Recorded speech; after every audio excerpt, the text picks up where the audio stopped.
কিন্তু ওই মালিক আমাকে ফ্যামিলির প্রয়োজন মিটাইতে তৌফিক দিয়েছেন। এরপরে বৃত্তি টাকা থেকে আমাকে কোরবানি করার সুযোগটা কে দিলেন? আল্লাহ।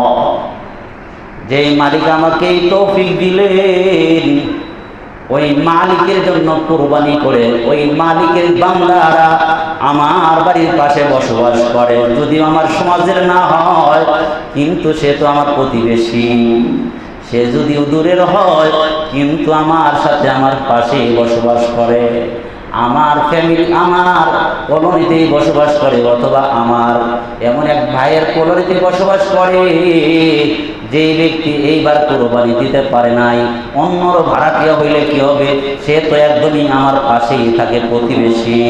আমাকে আল্লাহ পাক তৌফিক দিয়েছেন, এই জন্য পারলে অসহায় গরিব যারা আছে তাদের ঘরে বলে এরকম না